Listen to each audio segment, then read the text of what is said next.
You're listening to Life Check Yourself with life coach, transformational leader, and dating and relationship badass, Marni Batista.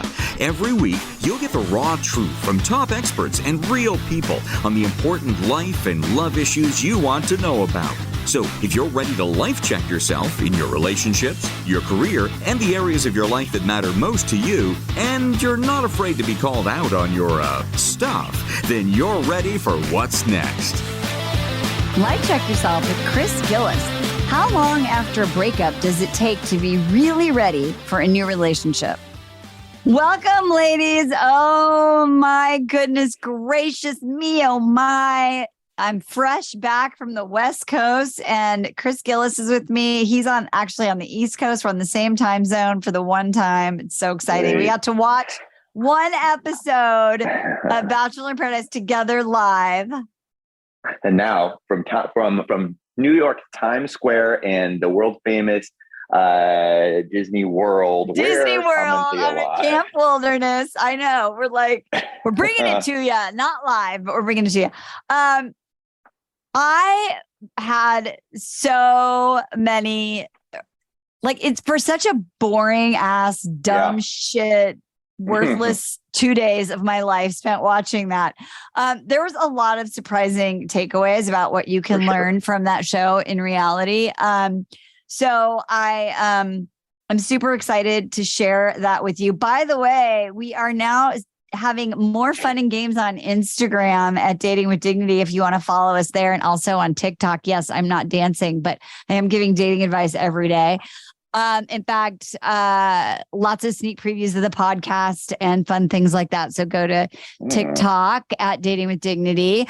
Also, Chris Gillis is officially helping men in their dating strategies and with image consulting. And we're super excited. So now I know a lot of you have said, where can I send my damn man? To Mr. Gillis. What's that website, bro? Consultantchris.com. Consultantchris.com. Go check it out. You've always wanted more. I know you have. So check it out. Send your men send your men to him. My God. I love it. By the way, we're going to talk about Love is Blind after this godforsaken show is over. So stay tuned. If you haven't watched Love is Blind season 3, start watching it because we're going to be talking about it in a couple weeks. But one of the women there, the minute Alexa, she meets her country guy and she's like, Mama needs to give you a makeover.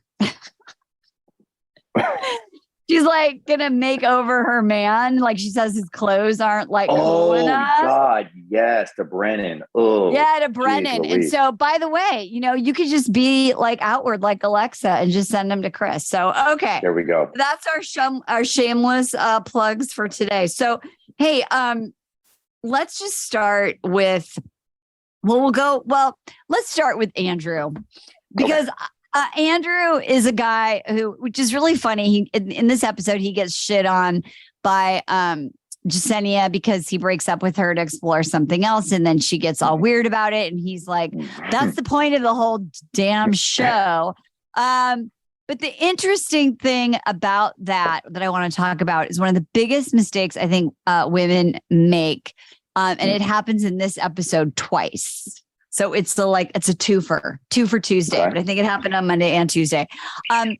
That is the best way to get over somebody is not to get under somebody else. Right? How did that happen? How did that happen twice? Well, because Nancy? Bless it. No, the girl, oh my God, my brain is broken. No, the girl who was interested in Justin and Rodney. What was it? Eliza. Yeah. Eliza. So Eliza's like, I don't know. What should I choose? Right.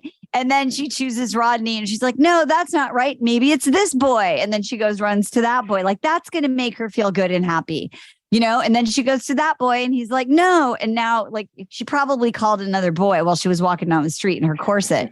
And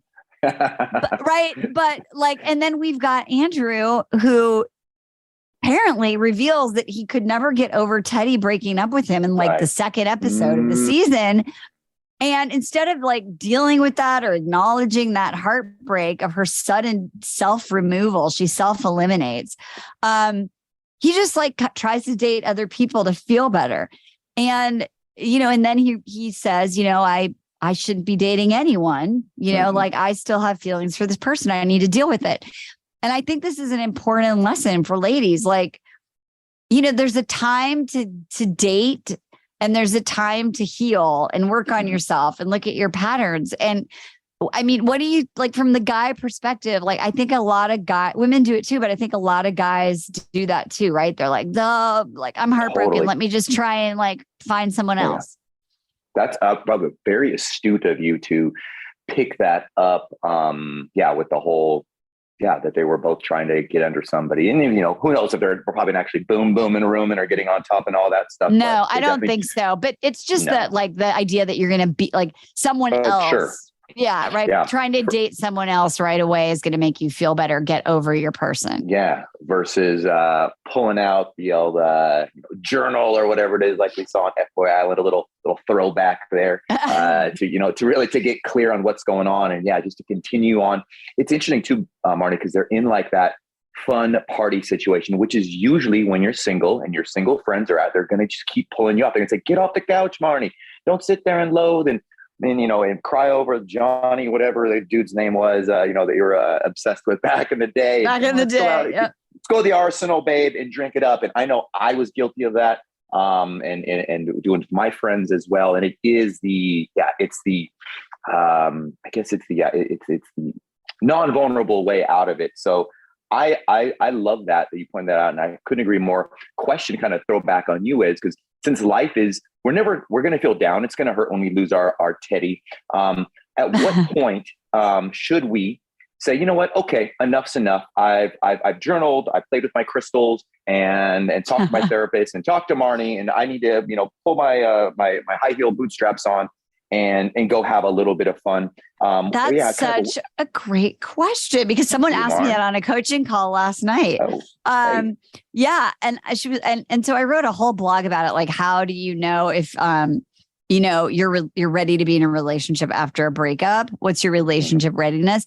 And I think one of the biggest things is that you're free from the past, like finally, and for the last time. And what I mean by that is that you are not basically doing what Andrew was doing, right? Like he didn't really say like, I was hurt. That really sucked. What did I learn? Like, how can I, be open? What am I looking for in this new relationship that I move into that I wasn't having in my old one, right? Like that you're really free from the past, right? But not in a way like free from the past, like I just got to get over it, but correct. Like not having any ties, not hoping they're going to come back, not being resentful at them, not wishing them ill will, like, because there's a lot of things people do. Yeah. I think people do things unconsciously, right? Like they'll be like, they'll be dating, but they're secretly hoping their person's going to come back, or they'll be dating and they're like secretly hoping that he like burns in hell and that, his new girlfriend treats him like shit and she's stalking him on Instagram. I mean, if you're stalking someone online, you are not ready to date, right? Great metric. So the point is you have to be emotionally available. So that means that your heart has to be healed so that you feel grounded in self-love, you're rejection proof, you're resilient, you know what you're looking for. You're in a place of creating rather than I just want to make sure I avoid that last mistake. And then when those things are in alignment, which does not have to take 3 years, it can take 3 weeks or 3 months. You test the waters. And you see like, wow, am I able to be with this new date without literally going home and doing a flow chart, and pros and cons compared to my ex, or worse, like mentioned, like name dropping.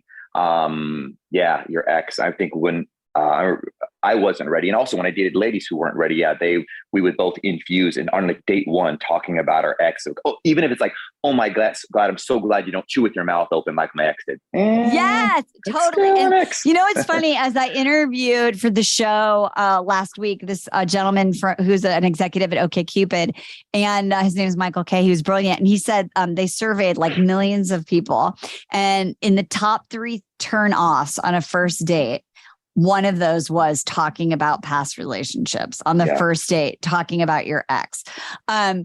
So I think that's a lot to learn from Andrew. I think, in the end, what this shows is it will bite you in the ass. Like, you can't connect with other people. You hurt people along the way. Do the work. And even with Eliza and Justin and Rodney, like in the end, it's like, oh, I wasn't feeling it with Rodney. I dated Justin. We went on one date. I want him to be my person. Yeah. Oh, no, that didn't work out either. You have to sort of like take a pause and get your shit together.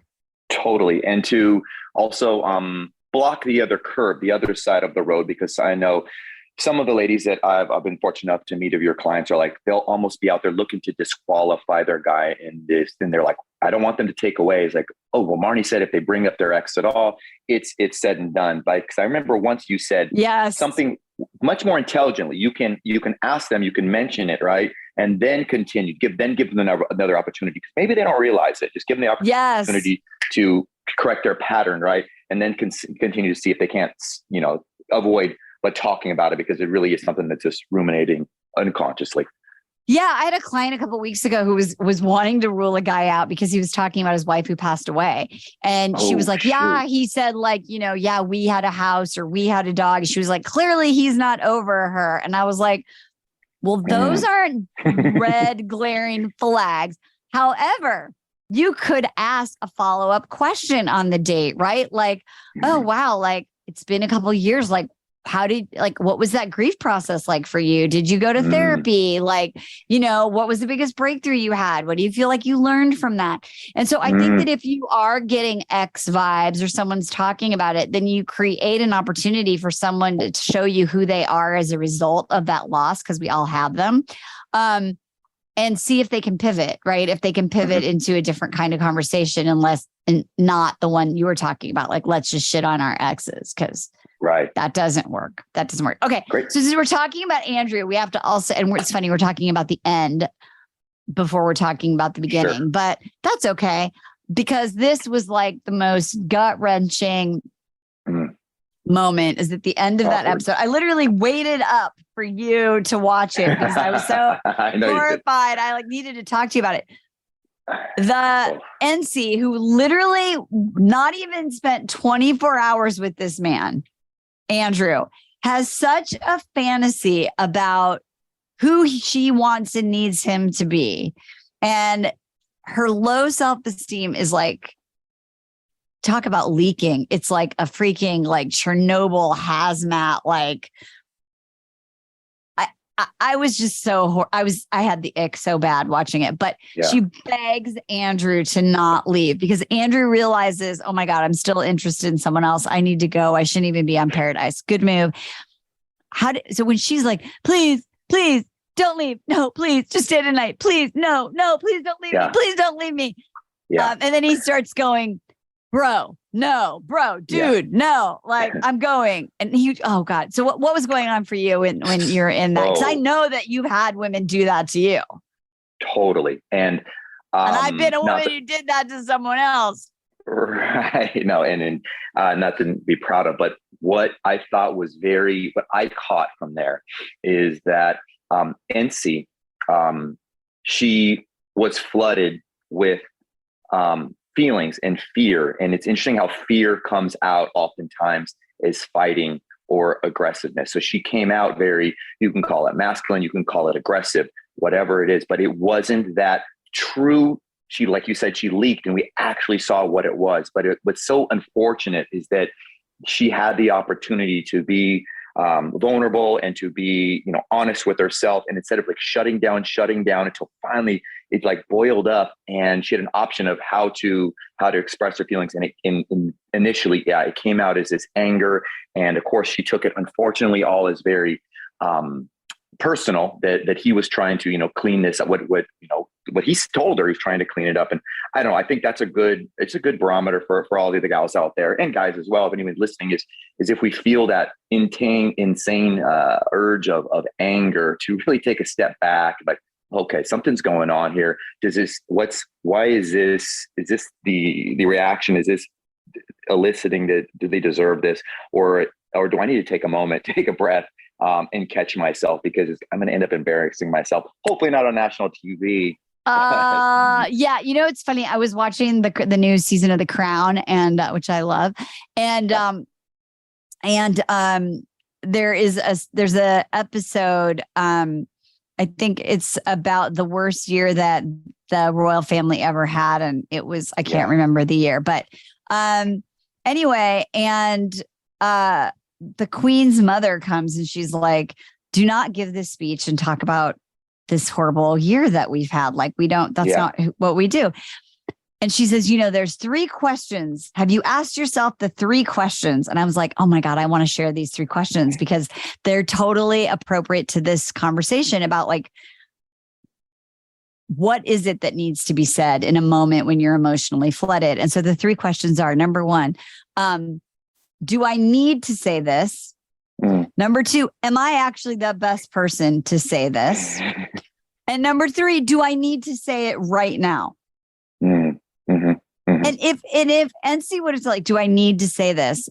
I don't know. This is, like you said, this is about my own fear. I'm feeling insecure. I'm feeling not important. I'm feeling abandoned, like whatever her issue is, right? Do I need to say this?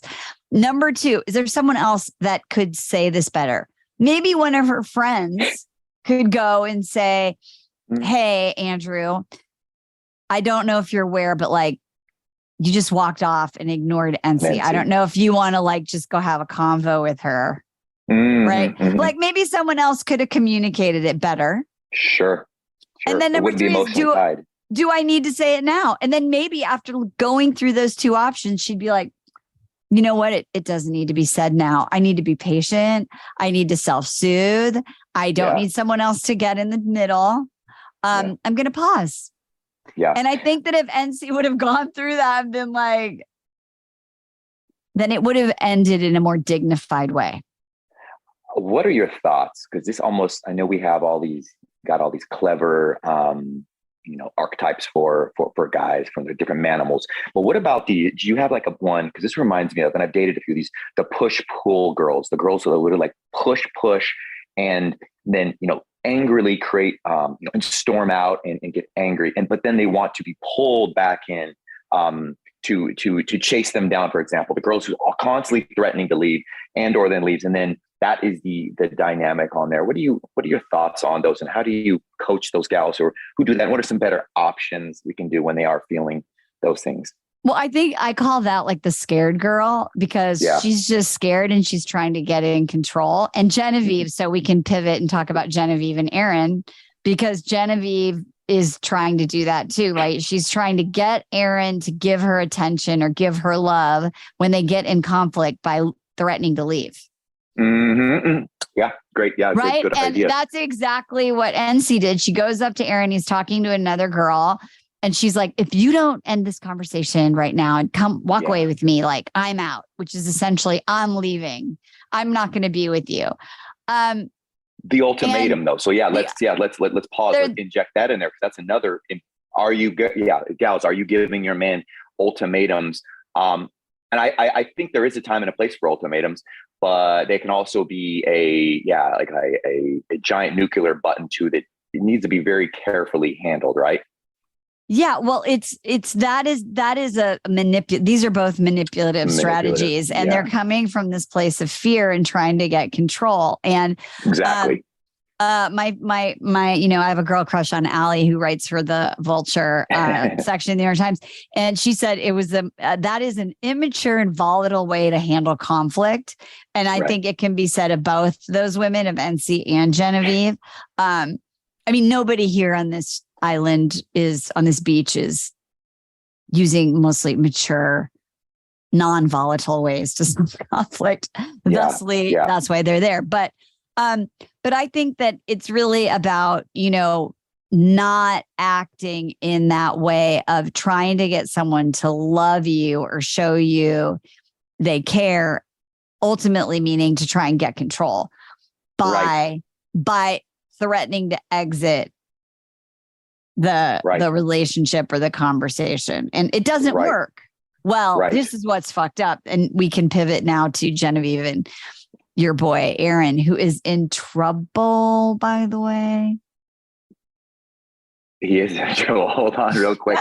I think with that said, yes, I love just to kind of bold what you said, the takeaway that yes, these are all, when we're feeling these feelings, it is an attempt to regain control. And that is the control so that we are not hurt. And I looked up, and the definition of vulnerability is oftentimes the willingness to be hurt and to be injured.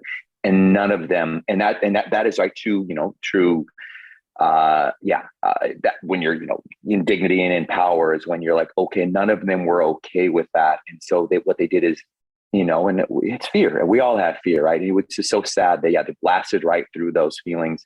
We haven't seen too many people on this series handle that yet that I can think of off the top of my head. But I think it's a great reminder, like you're saying, you said to take a pause, and figure out, hey, what am I feeling? And just kind of pressure, figure out, okay, what's the best vehicle to do it? Should I have somebody else do it? Should I wait a little? And if you give it your chance a second to identify it, like we talked about, then you can manage it better. Yeah, absolutely. And I think that there's a lot of anxious attachment, like, avoid, a lot of like, fight for me. Like, there's a lot of indirect bullshit going on. Like, I'm going to go, unless fight for me. Like, I'm going to threaten to leave. Like, there's all these very unhealthy ways that people are trying to express or experience love. And none of these are healthy. Like, none of them are healthy. Fight for me and like threaten to like leave me are not ways to try and create connection or resolve problems. I wonder, you've watched this series longer than I have. Is this lately, because of what is at stake with Fit Fat Bum and all these different Instagram things, I get the sense that it's not so much about, it's actually, it's almost, what was there? Yesenia was saying, she was like upset that Andrew was dating and trying to learn. He's like, babe, that's why we're here. That's the whole point of the game. I almost feel like it's almost the Bachelor in Paradise has turned more into a Hunger Games type situation where they have to grab one person, right? Yeah. And you can't get voted up or you'll die. Yeah. And what's so fucked up is they've had like 4 rose. That's all, only 4 rose ceremonies. And they used to have men and women coming in the beach like every week. And it was like, the culture was like, I'm going to go out and explore, very much like Love Island vibes, right? I don't know what the fuck is going on, but we talked about a while back that because of that desire to look good, right? And have a good image, there's a lot of manipulation and it's not very authentic because people are just trying to get out of there with like followers, to just make it to the end and all of that. So let's talk about Aaron and Genevieve, because Terminator. I love you called it stupid fights, and I think this is so important. And I misspelled stupid as well. Exactly. And I love it. STOO. That's how stupid they are. So here's what happens with a stupid fight with 2 O's. I had to go back and try and remember what the fight was actually about. So the fight was about off camera, but they were mic'd, is Genevieve saying she's feeling impatient. And that she's stressed out. And Aaron is trying to tell her that feeling and impatient and feeling stressed are the same thing and that she shouldn't feel that way. So I know that you were working on your relationship around mirroring. I am. And I got urged, I'd say implored by my loving partner to bring up and put my right hand up and admit culpability that I too, as a man, struggle with what Aaron said. He's like, babe, I care about you. So I just want to fix it for you. Right. And I just want to stop, your anxiousness, and I want to, get it over. I wanted you to hurry up and get over it by telling you, oh, there's nothing to be scared about, or or whatever. Just dismiss it, hand wave it away, because that's how men generally, hey, we got a problem. Oh, cool. Here's my bro will give me the solution. And that's sometimes the exact opposite. Wrong thing to do. And he didn't do it. And now, Marni, do you still hate him? Well, I hate Aaron for other things, which we can talk about in a minute. But the thing is, so Jeremy does this to me also. I think it's, and sometimes I do it.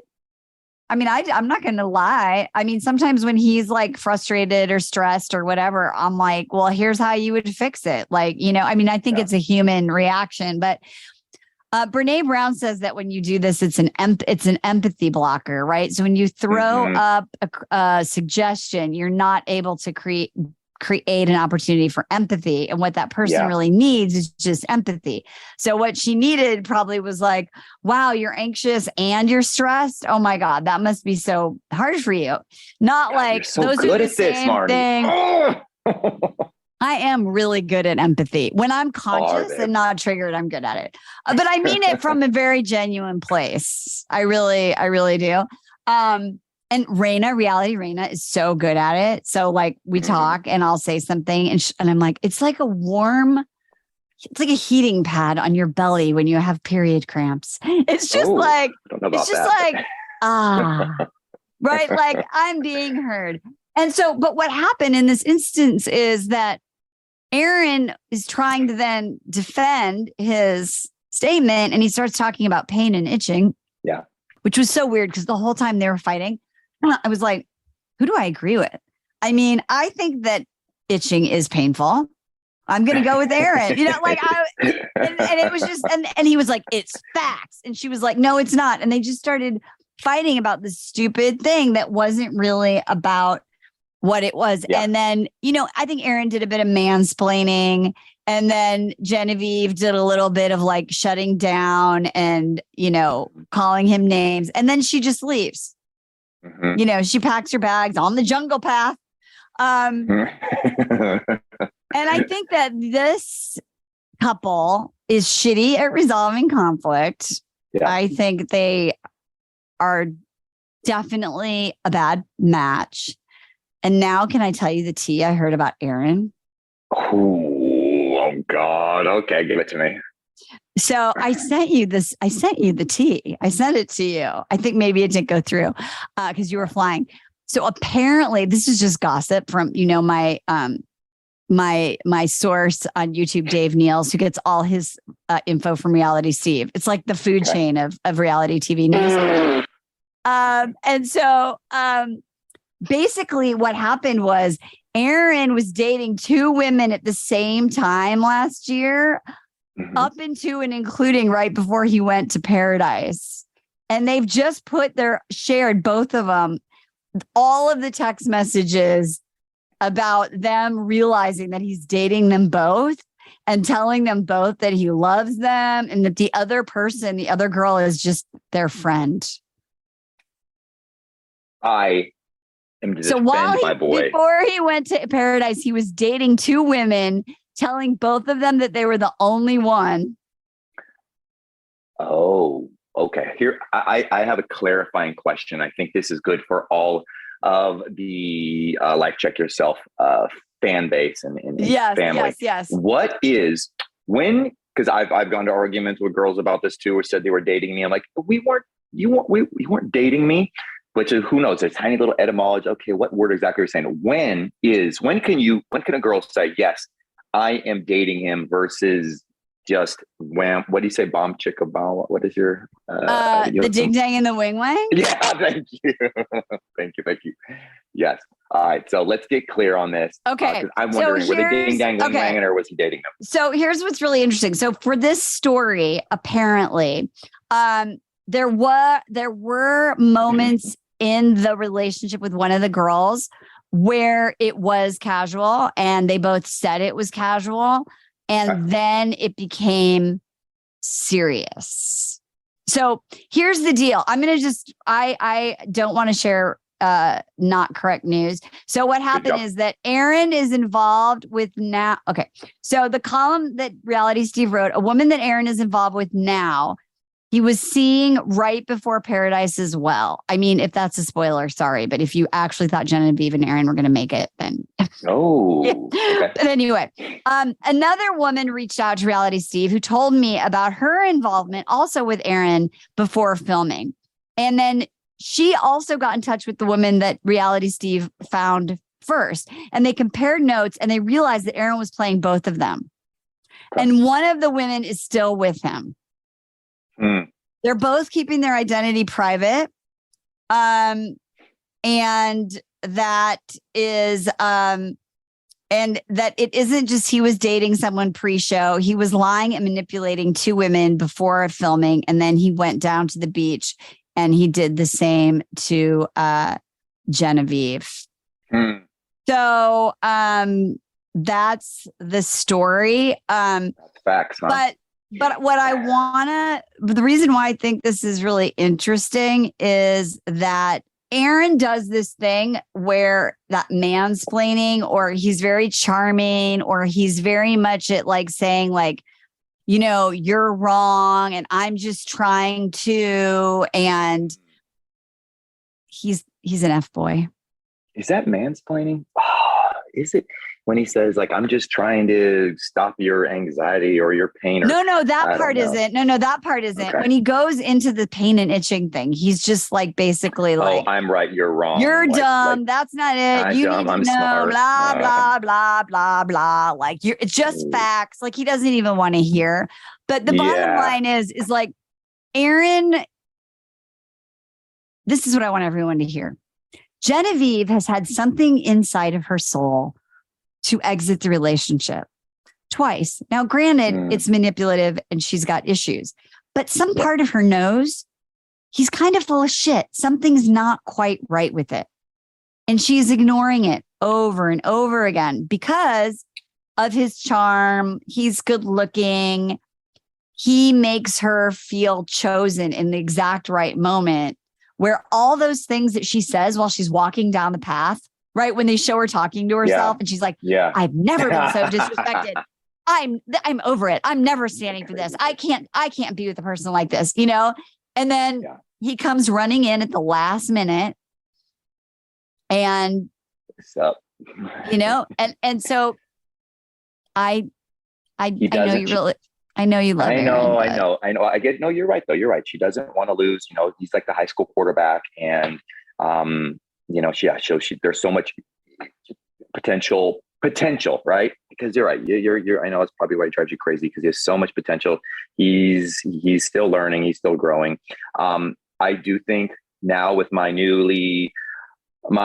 man-involving eyes, I can see that what Genevieve needed and what she wanted at the moment, it wasn't for him to fix the anxiety. It was just she wanted to be seen, and be acknowledged. And I know it's guys, and gals, be patient with us. It's counterintuitive. It's a whole new language. It is tough for us to speak. We can learn it though, but we're going to need patience, lots of encouragement when we're doing it. Funny, by the way, that you said it was like a heating pad on your belly when you have cramps. A couple hours ago, we tried to go into a Dwayne Reed to buy Emily a toothbrush. She came back and she was furious. She was almost late and they couldn't, everything's locked up here because there's so much theft going on. She gets her damn toothbrush, comes out, and she was just freaking livid. And I was about, she's going to be late and all this stuff. And I look at the clock. We're going to be fine. I know we're going to be fine. But all I said, I just repeated back the same thing. Like, oh, wow, that does sound really frustrated. This and this, blah, blah, blah. And then I kind of looked over the side eyes and she goes, oh my God. She's like, you did it. And I go, I feel so much better now. And everything washed away and I'm totally over it. And then she went back to smiling. Good Lord. I know it's kind of insane. So last thing I want to say about Aaron is just this, because this is how it ties it back to you. Look, this is not reality, right? So a lot of them go on the show with women back home and they put them on hold, right? Because they're not there for the right reasons, right? And so Aaron, is talking, hooking up with whoever. But the bottom line is it explains a lot of his like hot and cold and like just needing to get to the next rose ceremony with Genevieve, right? Because he's kind of just wants roses. He just wants to have fun. He wants to be with James. He wants to get followers. He wants to be on TV. And then he's never really interested in being, sharks and minnows. He never is really interested in being with Genevieve. Like one minute he tells her he's, in love with her. And then a day later, he's like fighting with her and they're, just like, we're going to break up. And I just think that if that hot and cold and drama is going on in your relationship, and there are those moments where you're saying to yourself, like, I don't deserve this. I can't live with this. Like, I can't believe I'm feeling so disrespected. And it happens over and over and over again. And the person doesn't do what you did, which is like, wait, I read this chapter. Hold on a second, and be like, oh, babe, I'm sorry. That must suck. If that's not happening, your person is not your person. Yeah, it's like a check engine light, right? It keeps coming on over and over again. And you just got the damn car. Maybe you should return it and not, and not buy the thing outright. Absolutely. The last thing I just want to say is that I'm waiting for Kate and Logan to ever have the conversation that Kate keeps talking about. And about Logan, like, she gave him shit because he didn't have a nice car and he couldn't get a gym membership at Equinox and all these kinds of things. And the thing is, and then, but then when they have these conversations, she doesn't actually bring up the stuff that she's resentful about or she's curious about. And I just don't want to leave the episode today without saying, like, if those are your questions, like, ask them. There is nothing wrong with talking about money and your career. And we saw Victoria do it with Johnny, but then like not really follow through. And if that's your non-negotiable and you're talking shit about the guy behind his back to your friends, like, like Jacob, he had to sell his couch or he lives, he's a Lyft driver or whatever it is. Like all this stuff, the guy can feel it. And Logan might be a douchebag or he might not, but he's literally feeling like, do I do anything right? Because she's constantly, oh my God, my friend Allie, who's not my friend, but she was like, Logan is trying very hard. He's gotten his performance improvement plan from his boss, Kate, and he's trying very hard to improve and be kept on for the next quarter, but he's never getting any positive feedback. And so she's leaking, she's judging, she's kind of coming across as aggro. So a guy can feel it, right? When you're judging him, what happens? How does that feel? What's going to happen to the relationship? Oh my God.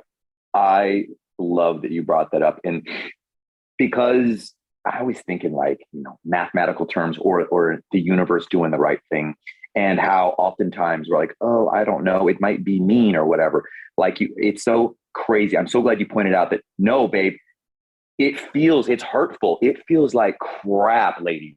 There's nothing worse than not being able to be the man that your woman wants. And to, like he said, there's a difference between, like Marni, you talked about it with Jeremy my girl does it with me to give me suggestions on ways that I can give me steps that I can improve and challenges and that sort of thing that I want to. But if you keep getting, it feels nothing worse and you get those fucking F's as a report card, because goddamn it, we are going to be it's going to crush us. We're going to be kicking dogs and puppies and then, kicking ourselves. So don't think you're doing it by keeping us, feeding us scraps and keeping us barely alive. Because you're doing it for us, you're not. It's actually harder on us in the long run. And I bet you there is somebody that is okay with the new couch that Lyft gave exactly the Lyft driver or the Logan, we works at, he's got a $30 a month LA Fitness membership, and who's not going to just shit on him, is going to love him for those other things. And also because he's never going to be those things. You're going to continue to keep moving that bar. And not be true with herself. But here's the thing. He might be those things like 2 years from now or a year from now, or 8 years from now, right? Sure. She's 33. He's 25. I mean, he didn't go work at like a fucking accounting firm or in corporate finance. So because there's lots of 25-year-olds that have money and jobs and all those things, and he hasn't, and that's okay. But like for Kate to be in her 30s and say, and Victoria too, like, I'm looking for someone with stability and I want to have a family and that's fine. Both of them are fine, but don't shit on your guy because he's not who you want him to be yet. Because you're leaking and you're making him feel like crap. And ultimately, it's not going to work. I love, Marni, the way, Marni, the example you said. Matter of fact, I just let go of a guy who's been doing freelance work for me, and I've been shitting on him to myself and to Emily, to anybody who'll listen to me and tell me how freaking he drives me nuts. And in the end, I'm not helping him out by constantly nitpicking every single thing he does that bugs me, and it's better for him. I like, to have a chance to have a new opportunity with somebody else that he can work for and have a happier time instead of just working with me on constantly busting his balls and reminding him, making him feel like crap, that he's not yet another day you let me down. You know what I mean? And versus just me just saying, me being a bigger person and breaking up. And because I care about him, to let him go and find somebody that will appreciate him exactly the way he is now. Exactly. So, that's why when we talked at the beginning about when do you know you're ready to move on? Like, what you're looking for, you have clarity on it, and you ask the follow-up questions. And none of these ladies ask the follow-up questions. And that's not really fair. And next week is the finale. No, is it? Finally, since it's almost Thanksgiving. My God, these people are on the beach. That was so long ago. No roses. No roses. No roses. What? Weird. Series ever. Weirdest series ever. This was amazing. I'm so glad we fit it in because there's so damn much to talk about. Ladies, go find consultantchris.com. Send your man there for some styling, dating coaching for men. We're so excited. Check us out at Dating with Dignity on Instagram. We're really excited with what's going on over there. And of course, at TikTok. I'm on LinkedIn. Yeah. I'm everywhere right now, literally. I think we're on Pinterest too. I'm not going to lie.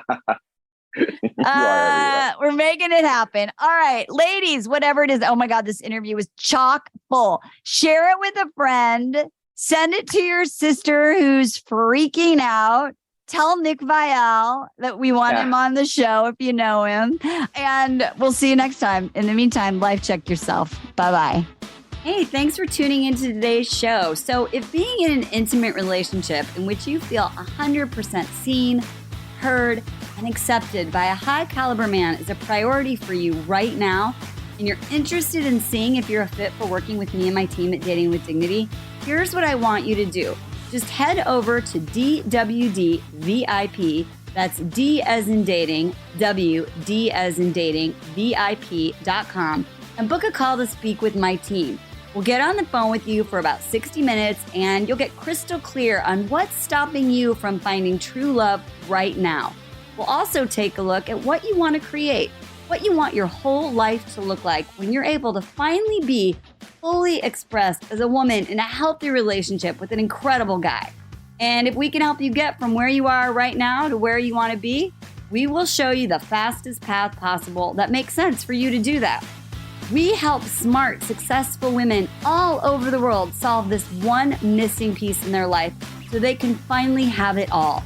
So to see if we can help you do the same thing, head over to DWDVIP.com. I'm Marni Batista, and let's talk soon.